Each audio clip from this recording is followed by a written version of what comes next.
아직까지 힘줄이 인대, 의학적 용어로 인대라고 하는 거 아닌가? 저 그렇게 알고 있었는데 아닌가요? 아니 그리고 왜 야구 선수나 뭐 축구 선수나 인대 파열 뭐 이런 이야기를 저희가 이제 인대가 늘어나 접하게 되니까 이런 얘기 워낙 많이 그냥 힘줄을 조금 전문 용어로 인대라고 하나 보다 뭐 이렇게 생각을 하는 거죠. 그렇지 한자로. 않고요. 예, 힘줄을 한자로는 건이라고 하고요. 우리 아킬레스건 할 때 네네. 건이 아킬레스 힘줄입니다. 아킬레스 근육이 아니고 아킬레스 힘줄. 그래서 그 정확하게 우리가 용어를 정리하자면은 인대는 뼈랑 이어주는 안전구조물을 이어주는 게 인대고요. 뼈랑 근육을 이어주는 게 힘줄입니다. 근육과 뼈를 연결하는 것이 힘줄이고요. 그렇죠. 뼈와 뼈를 연결하는 것이 인대.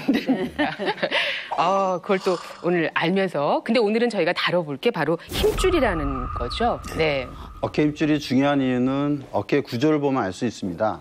어깨 관절은 운동 범위가 넓고 사용량도 많은데 움직임이 자유로운 반면 구조적으로는 불완전한 관절의 구조를 갖고 있어요. 고관절 같은 경우에는 이것이 이제 고관절 뼈가 됐고요. 이거는 다리뼈에 해당됩니다.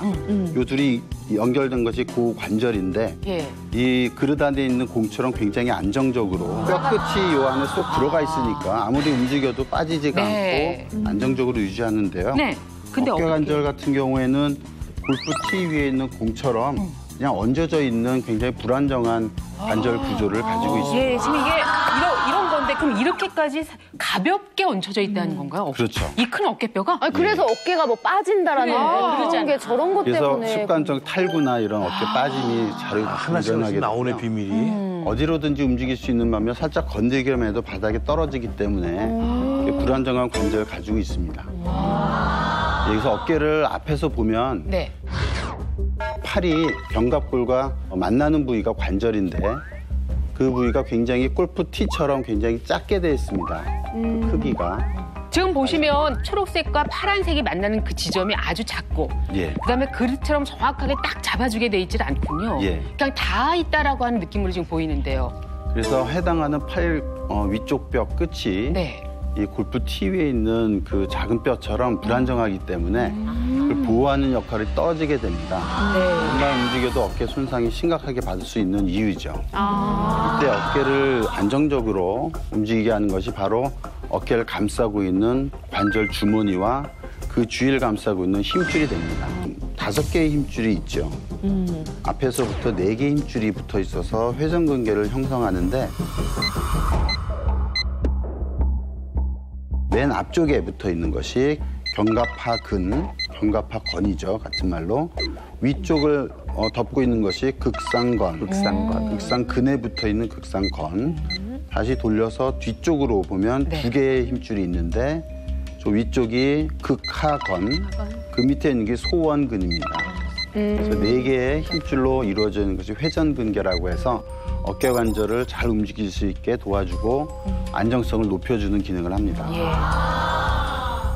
지금 화면에 보이시는 거 근육에 해당하는 극상근에 붙어 있는 힘줄이 극상건. 그다음에 근육인 견갑하근에 붙어 있는 힘줄인 견갑하건. 그다음에 극하근에 붙어 있는 극하건, 소원근에 붙어 있는 소원근이 4개의 힘줄이 합해서 회전근개라는 것을 이룹니다. 그래서 어깨뼈와 윗팔뼈를 연결해줘서 자유로운 어깨 관절 운동을 도와주게 되죠. 그 회전근개 맨 앞에 견갑하근과 두 번째인 극상근 사이에 이두근이 있습니다. 이두근 많이 들어봤어요. 머리가 2개라 가지고 이두인데요. 하나는 짧은 머리, 긴 머리가 있습니다. 그래서 그걸 합해서 4개의 회전근개와 이두근 하나까지 합해서 5개로 말씀드린 겁니다. 지금부터는 한 가지 조금 더 자세하게 말씀을 들어보겠습니다. 먼저 어떤 질환을 살펴볼까요? 보여주시죠. 힘줄 주변 관절낭에 염증이 생겼다. 50견이군요.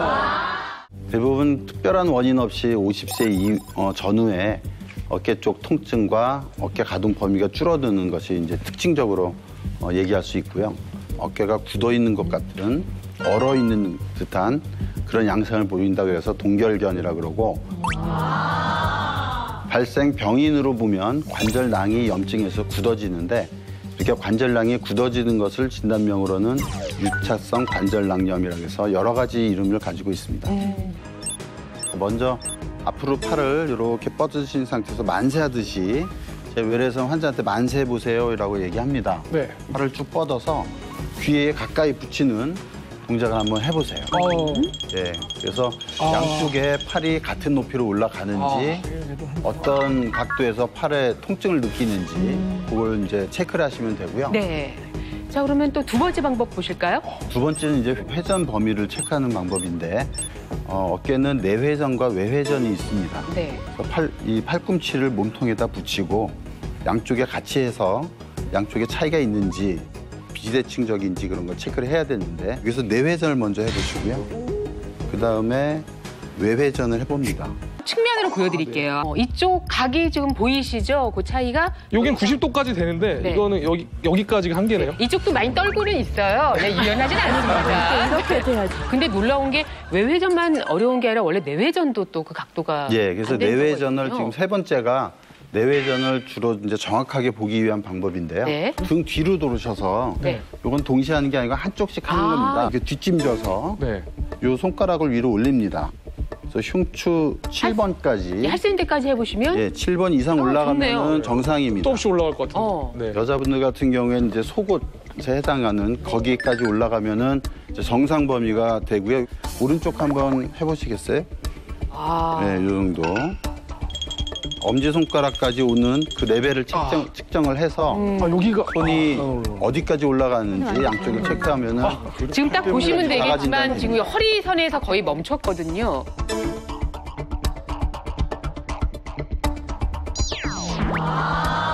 이 세 가지입니까? 예, 세가 뭐 여러 가지 있지만 네. 자가진단법으로 말씀드리면 이 세 가지만 해도 네. 이 중에 한두 가지만 좀 반대편하고 좀 다르게 아프거나 관절 운동에 제한이 있다 그러면은 먼저 오십견을 좀 의심해야 됩니다. 지금 이 정도라면 어떻게 판단하세요? 오십견 초기인 것으로 30대 후반에 이런 환자들 많이 보셨습니까? 예, 있습니다. 예, 그래서 반드시 뭐 50대만 걸리는 건 아니기 때문에 네. 우리가 이렇게 연령이 좀 중요하지만 그렇게 반드시 30, 40대도 많이 이완되는 질환이고요. MRI 결과를 보시면은 네. 확실히 알 수 네, 있겠지. 이겁니다. 예, 오른쪽 우측 어깨관절 회전근개를 보여주는 MRI입니다. 회전근개 중에 앞쪽에 해당하는 견갑하근이 있는데 견갑하근이 뼈에 붙는 부위가 김기열님은 부분적으로 파열이 되고 힘줄에 염증이 많이 있는 상태입니다. 이런 힘줄의 염증과 부분 파열에 의해서 관절낭에 자극을 받고 그 관절낭에 염증이 생기면서 지금과 같은 오십견 증세를 나타내는 것이죠.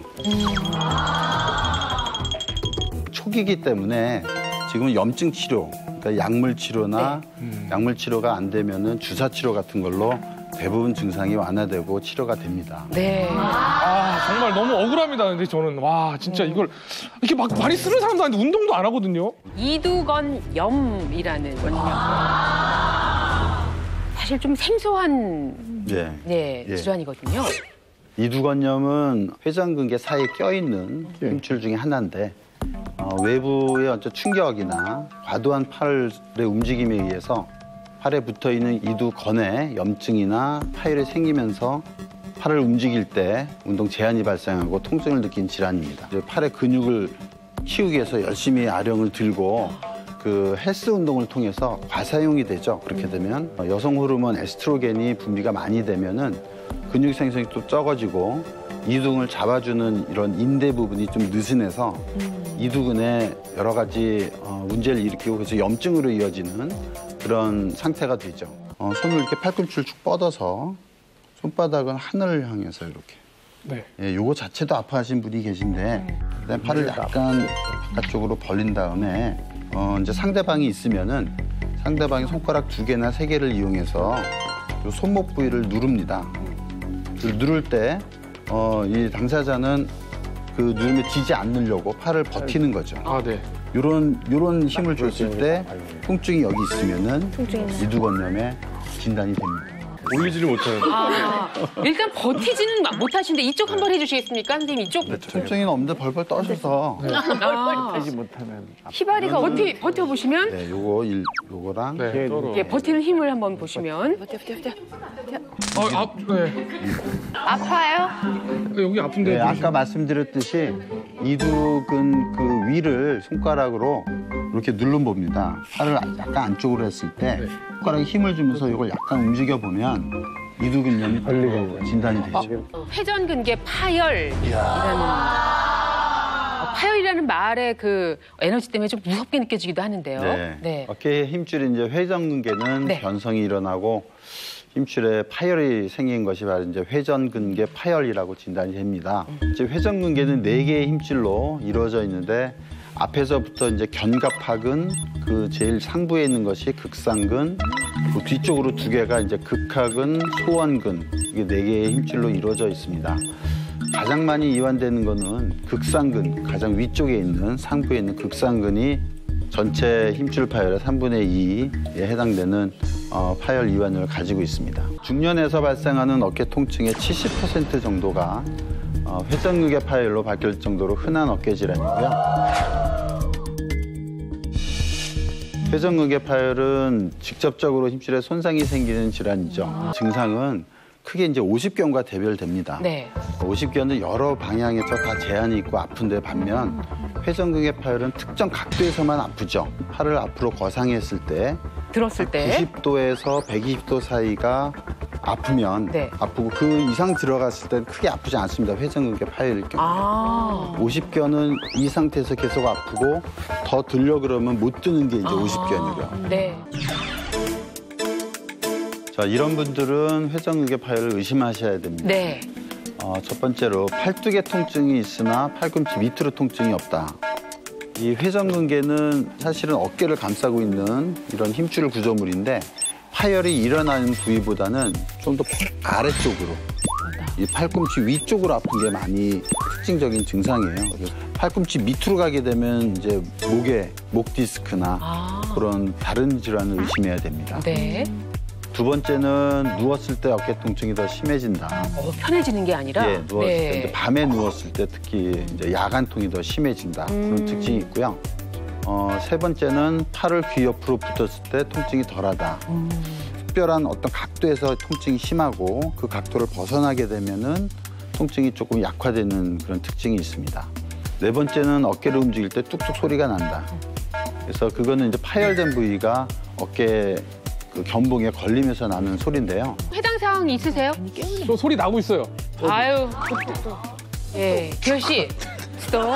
멈추세요. 자꾸 움직이면 좋지 않아요. 네. 그러니까 소리가 난다고 반드시 파열된 건 아닌데 파열이 되면은 소리가 주로 자주 나죠. 이 스트레칭이 필요하다. 역시 이 힘줄 관리하는 방법은 그건가요? 어깨가 아프면은 보통 근력 운동을 해서 어깨 강화 운동을 하려고 하는데 어깨 근육을 강화한 것이 오히려 어깨에 붙어있는 힘줄에는 압박을 가하고 힘줄이 딱딱하게 굳게 만들 수 있는 별로 안 좋은 방법이에요. 40세 넘어가면은 근육에만 좋고 힘줄에는 안 좋을 수가 있어요.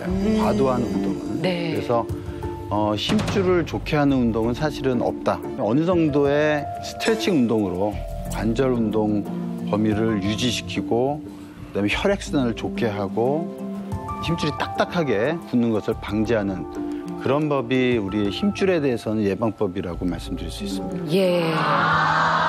자. 원래 몸이 좀 안 좋으면은 네. 운동을 좀 하라고 하잖아요. 그렇죠. 병원 가면. 근데 운동을 하지 말라는 얘기는 처음 들었어요. 유산소 운동을 하고 근력 운동은 하체와 이 코어 운동으로 그런 걸로 충분히 우리가 필요한 근육을 확보할 수가 있습니다. 네.